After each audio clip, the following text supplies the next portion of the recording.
റജിനെ, ഈ ചില കണക്കുകൾ അല്ലെങ്കിൽ ഇതിനെക്കുറിച്ചുള്ള തുടക്ക കാര്യങ്ങളാണ് ശ്രീ കാവാലം ശശികുമാർ പറഞ്ഞത്. അദ്ദേഹം പറഞ്ഞതുപോലെ തന്നെ ഈ മെയ് 3-നാണ് നീറ്റ് എക്സാം നടക്കുന്നത്.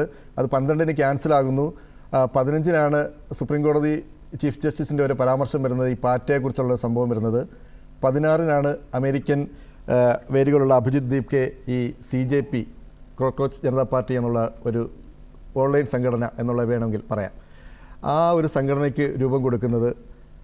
വീണ്ടും ജൂൺ 21 റീടെസ്റ്റ് നടക്കുന്നു. അങ്ങനെ ആ വിഷയങ്ങളെല്ലാം പോകുന്നു. മെയ് 12-ന് ഈ പറഞ്ഞ കാര്യങ്ങളൊക്കെ നടക്കുന്നു. അങ്ങനെ ഘട്ടം ഘട്ടമായിട്ടാണ് ഓരോ പ്രവർത്തനങ്ങൾ നടക്കുന്നത്. അങ്ങനെ ഈ വിഷയവുമായി ബന്ധപ്പെട്ട് കുട്ടികൾക്കുണ്ടായ ബുദ്ധിമുട്ടുകളൊക്കെ മനസ്സിലാക്കി സർക്കാർ പറഞ്ഞ പോലെ അന്വേഷണത്തിന് വെക്കുന്നു, അറസ്റ്റിലാകുന്നു.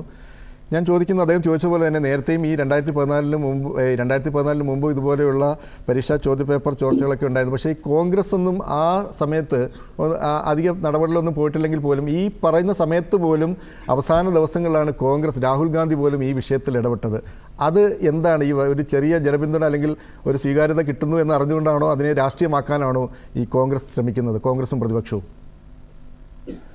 നോക്കൂ ശ്രീകുമാർ, ഈ വിഷയം എന്ന് പറയുന്നത് രാഷ്ട്രീയത്തിന് അപ്പുറമായി ചർച്ച ചെയ്യേണ്ട ഒരു വിഷയമാണ്. രാഷ്ട്രീയ നിരീക്ഷകൻ ആദ്യം പറഞ്ഞതിനോട് ഞാൻ യോജിക്കുകയും. ഈ വിഷയം എന്ന് പറയുന്നത് നമ്മുടെ നാട്ടിലെ സാധാരണക്കാരായ ആളുകൾ, അത് തൊഴിലാളിയുടെ മക്കളാവട്ടെ, കർഷകന്റെ മക്കളാവട്ടെ, സൈനിക ഉദ്യോഗസ്ഥന്റെ മക്കളാവട്ടെ, ഈ നാട്ടിലെ സാധാരണക്കാരായ ആളുകളുടെ മക്കൾ അല്ലെങ്കിൽ നമ്മുടെ സഹോദരങ്ങൾ, നമ്മുടെ വീട്ടിലുള്ളവർ, ഈ ചർച്ചാ പാനലിലുള്ളവരുടെ തന്നെ വീടുകളിലുള്ളവർ, അങ്ങനെയുള്ള കുട്ടികൾ വളരെ വളരെ അവരുടെ ഭാവിയെ പറ്റിയുള്ള ഉത്കണ്ഠയോടുകൂടി തന്നെ നേരിടുന്ന ഒരു മത്സര പരീക്ഷയാണ് ഈ നീറ്റ് എക്സാം എന്നുള്ളത്. അതിനെ വളരെ നിസ്സാരവൽക്കരിച്ച് നമുക്ക് കാണാൻ സാധിക്കത്തില്ല.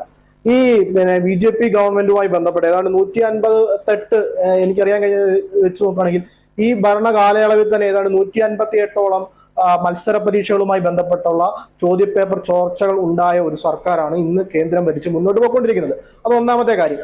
നീറ്റ് പരീക്ഷയുമായി ബന്ധപ്പെട്ട് നമുക്ക് ചർച്ച ചെയ്യാം. അതുമായി ബന്ധപ്പെട്ട് എന്താണ് ഇന്ന് നടന്നിട്ടുള്ളത്? അതുമായി ബന്ധപ്പെട്ടുള്ള ചോദ്യപേപ്പർ ചോർച്ചയുമായി ബന്ധപ്പെട്ട് വിശാലമായി ചർച്ച ചെയ്യുമ്പോൾ അതുമായി ബന്ധപ്പെട്ട് അറിയാമല്ലോ, അത് നേരിടേണ്ടി വന്ന സാധാരണക്കാരായ ഈ പറയുന്ന ഹയർ എഡ്യൂക്കേഷന് പോകാൻ വേണ്ടി അതിനെ ആ പരീക്ഷയെ ആശ്രയിക്കുന്ന പാവപ്പെട്ടവരായ ആളുകൾ, അവർ ഇതുമായി ബന്ധപ്പെട്ടുള്ള മാനസിക സംഘർഷം എന്ന് പറയുന്നത് നമ്മളൊന്നും വിചാരിക്കുന്നതിന് അപ്പുറമാണ്. നമ്മളെല്ലാം പരീക്ഷകൾ ഇതുമായി ബന്ധപ്പെട്ട അറ്റൻഡ് ചെയ്യുന്നവരാണല്ലോ.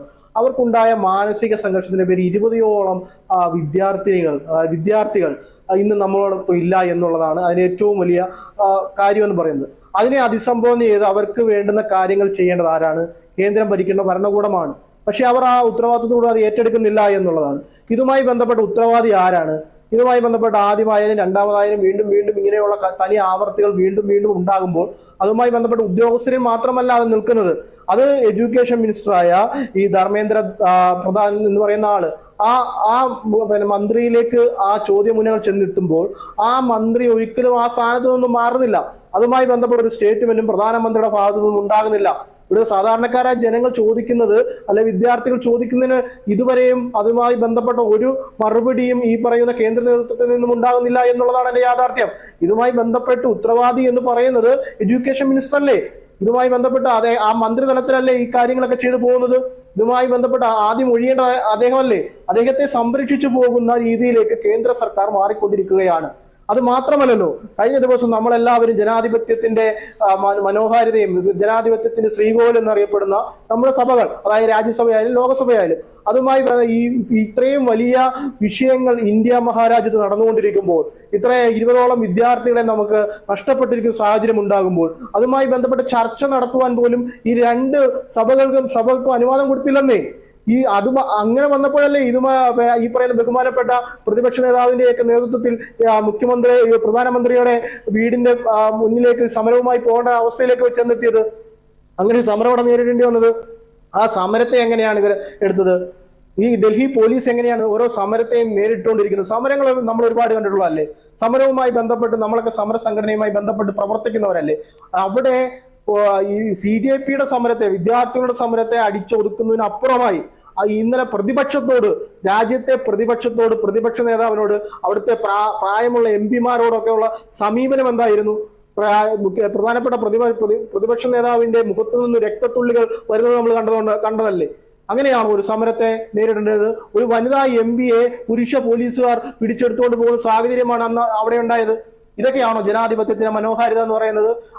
ഈ പറയുന്ന BJP-ക്കാർ അല്ലെങ്കിൽ ഭരണപക്ഷം പഠിക്കേണ്ടത് ഇന്ത്യയിൽ ഒരു ജനാധിപത്യ പൈതൃകമുണ്ട്. അത് ജവഹർലാൽ നെഹ്റുവിന്റെ ആദ്യത്തെ ഈ പറയുന്ന ലോക്സഭയായിട്ട് രാജ്യസഭയായിട്ട് വന്ന AK ഗോപാൽ എന്ന് പറയുന്നത് പ്രതിപക്ഷത്ത് അർഹതപ്പെട്ടിട്ടില്ലെങ്കിൽ പോലും ആ പ്രതിപക്ഷ നേതാവിനെ കേൾക്കുവാനും അദ്ദേഹത്തെ അഭിസംബോധന ചെയ്യുവാനും കാണിച്ചിട്ടുള്ള മനോഹാരിത നിറഞ്ഞ ഒരു സ്ഥലമാണ് ഈ പറയുന്ന നമ്മുടെ പാർലമെന്റ്. ആ പാർലമെന്റിൽ പ്രതിപക്ഷത്തിന് ഒരു കണിക പോലും വിശ്വാസം പെടുത്താതെ പ്രതിപക്ഷത്തെ അങ്ങേയറ്റം ക്രൂരമായും മർദ്ദിക്കുന്ന രീതിയിലേക്ക് ഇന്ത്യയിലെ ഡൽഹിയിലെ പോലീസ് മാറിയിരിക്കുകയാണ്. പോലീസ് രാജി നടപ്പിലാക്കിക്കൊണ്ടിരിക്കുകയാണ്. ആർക്കു വേണ്ടിയാണ് പ്രതിപക്ഷം നിലനിൽക്കുന്നത്?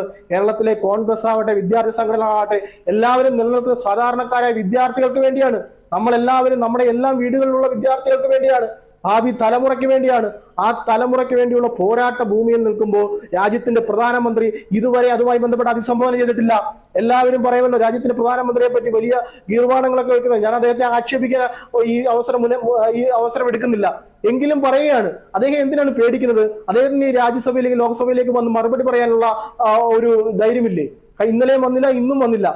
അങ്ങനെയുള്ള ഒരു പ്രധാനമന്ത്രിയാണ് ഇന്ന് രാജ്യം ഭരിക്കുന്നത്. എത്ര വലിയ ധൈര്യം പറഞ്ഞു കഴിഞ്ഞാലും ഇങ്ങനെയുള്ള വിദ്യാർത്ഥികളുടെ അല്ലെങ്കിൽ നാടിന്റെ അടുത്ത തലമുറ എന്ന് നമ്മൾ പറയുന്ന വിദ്യാർത്ഥികളുടെ 20ഓളം വിദ്യാർത്ഥികൾ നമ്മളോടൊപ്പം ഇല്ലാത്ത ഒരു സാഹചര്യത്തിൽ, ആ സാഹചര്യത്തിൽ അവരെ അഭിസംബോധന അല്ലെങ്കിൽ അവർക്ക് ഇപ്പൊ എനിക്ക് മുമ്പ് സംസാരിച്ച അദ്ദേഹം പോലും ആദരാഞ്ജലി അർപ്പിക്കുന്നത് കണ്ടു. അതുപോലും ചെയ്യുവാൻ അല്ലെങ്കിൽ അതുമായി ബന്ധപ്പെട്ട് അവരെ ചേർത്ത് പിടിക്കുവാൻ, അവരുടെ കുടുംബത്തെ ചേർത്ത് പിടിപ്പിക്കാൻ, അവർക്ക് നഷ്ടപരിഹാരം കൊടുക്കുവാനൊക്കെയുള്ള ബാധ്യതയുള്ള ഒരു ഗവൺമെന്റായി നിൽക്കുന്ന ഗവൺമെന്റ് ഇതിൽ നിന്നുമെല്ലാം തടി തപ്പി പോയിക്കൊണ്ടിരിക്കുക.